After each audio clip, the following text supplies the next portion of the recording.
ప్రచారం చేస్తున్నారంటూ జగన్ పై టీచర్లు తీవ్ర ఆగ్రహం వ్యక్తం చేశారు. వాస్తవాలను వివరించినప్పటికీ పదే మెగా డిఎస్సిపై అపోహలు కలిగించేలా ప్రచారం చేయడం సరికాదంటూ మండిపడ్డారు. తమ ఆత్మగౌరవాన్ని దెబ్బతీసేలా వ్యాఖ్యలు చేయడం వెనుక రాజకీయ కుట్ర ఉందని టీచర్లు ఆరోపించారు.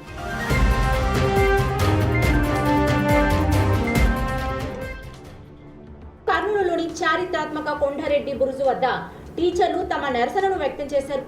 కొండారెడ్డి బురుజు ఎక్కి తమ ఆగ్రహాన్ని వ్యక్తం చేస్తూ మెగా డిఎస్సిపై వాస్తవాలను ప్రజలకు వివరించాలని డిమాండ్ చేశారు.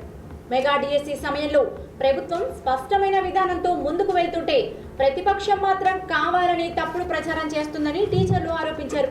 ఉద్యోగాల కోసం ఎంతో కాలంగా ఎదురు చూస్తున్న నిరుద్యోగ అభ్యర్థులు అనవసరమైన ఆందోళన కలిగించేలా వ్యవహరించడం సరికాదన్నారు. తమపై పదే రాజకీయ వ్యాఖ్యలు చేయడం ద్వారా ఆత్మగౌరవాన్ని దెబ్బతీసే ప్రయత్నాలు చేస్తున్నారని టీచర్లు మండిపడ్డారు.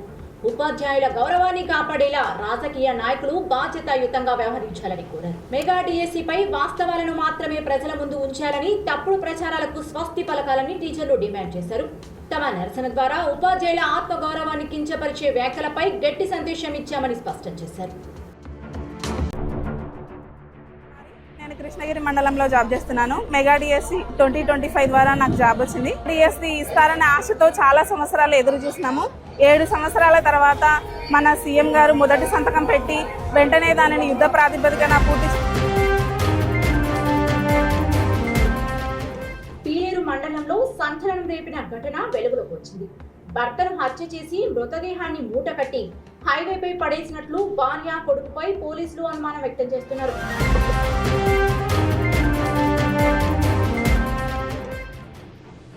రామానాయక్ తండా హైవేపై సుబ్బయ్య అనే వ్యక్తి శనివారం మృతి చెందారు. తొలుత గుర్తు తెలియని వాహనం ఢీకొట్టడంతోనే సుబ్బయ్య మృతి చెందినట్లు పోలీసులు భావించారు. అయితే ఘటనపై దర్యాప్తు చేపట్టిన పోలీసులు సీసీటీవీ ఫుటేజ్ ని పరిశీలించడంతో కీలక విషయాలు వెలుగులోకి వచ్చినట్లు సమాచారం. సీసీటీవీ ఆధారంగా సుబ్బయ్యను ఇంట్లోనే హత్య చేసి అనంతరం మృతదేహాన్ని బైక్ పై తీసుకెళ్లి హైవేపై పడేసినట్లు పోలీసులు అనుమానిస్తున్నారు. ఈ ఘటనలో మృతుడి భార్య కొడుకు ప్రమేయం కూడా ఉన్నట్లు అనుమానిస్తూ పోలీసులు విచారణ చేపట్టారు. మృతదేహాన్ని హైవేపై పడేసిన దృశ్యాలకు సంబంధించిన సీసీటీవీ వీడియో ప్రస్తుతం సోషల్ మీడియాలో వైరల్ గా మారింది. ఘటనకు అసలు కారణం ఏమిటి, హత్య ఎలా జరిగింది, ఈ ఘటనలో ఇంకెవరైనా ప్రమేయం ఉందా అనే కోణాల్లో పోలీసులు దర్యాప్తు కొనసాగిస్తున్నారు. పూర్తి వివరాలు పోలీసుల విచారణలో వెల్లడి కానున్నాయి.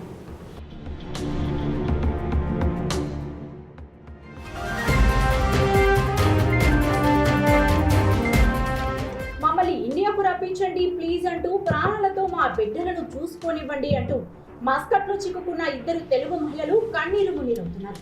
బతుకు తెరువు కోసం గల్ఫ్ కు వెళ్లిన తమను స్వదేశానికి తీసుకురావాలని ముఖ్యమంత్రి చంద్రబాబు నాయుడు, ఉప ముఖ్యమంత్రి పవన్ కళ్యాణ్ వేడుకున్నారు.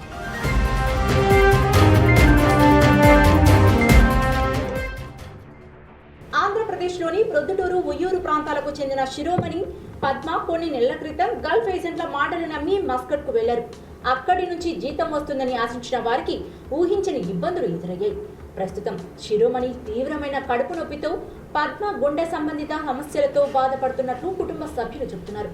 అరబ్ షేక్ల ఇళ్ల నుండి బయటకు వచ్చిన 2 మహిళలు ప్రస్తుతం ఇండియన్ ఎంబసీకి చేరుకున్నట్లు సమాచారం. అయితే వారి పాస్పోర్టులు మాత్రం అరబ్ షేక్ల వద్దే ఉన్నాయని, దీంతో స్వదేశానికి తిరిగి రావడానికి తీవ్ర ఇబ్బందులు ఎదుర్కొంటున్నామని బాధితులు వాపోతున్నారు. ఎలాగన్నా మీరు ప్రభుత్వంతో మాట్లాడి నన్ను ఇండియా రప్పించాలని అడుగుతున్నాను.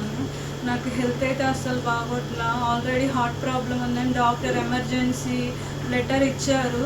మరి దానికి ఎటువంటి రెస్పాన్స్ అయితే లేదు. మీరు ఎట్లాగన్నా సాయం చేయాలని కోరుకుంటున్నాం సార్. ఇక్కడ మాకు ఎవ్వరు తెలియదు, మేమేమీ చేయలేం సార్. ఈ వీడియో ద్వారా మీరు మాకు సాయం చేస్తారని అనుకుంటున్నాం సార్. మేము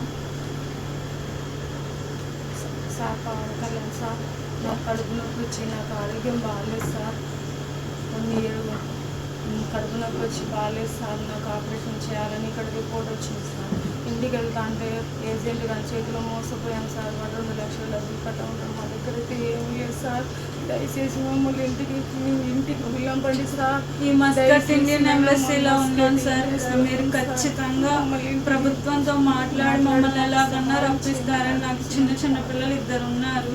ఖచ్చితంగా మీరు సాయం చేస్తారని వేడుకుంటున్నాము. మీ కాళ్ళు పట్టుకొని బతిలాడుకుంటున్నాము. ఉంటాము, బతుకుతాము, చచ్చామని కూడా మాకు తెలియదు సార్. రోజు నైట్ టైం హార్ట్ లో పెయిన్ వస్తానే ఉంటుంది. అన్నం పిల్లలు ఇక్కడ ఒక మెడిసిన్ అనేది కూడా లేదు నాకు. దయచేసి సార్ నీ పాదాలు పట్టుకున్నాం సార్, మమ్మల్ని ఇంటికి చేర్చండి సార్. పవన్ కళ్యాణ్ సార్.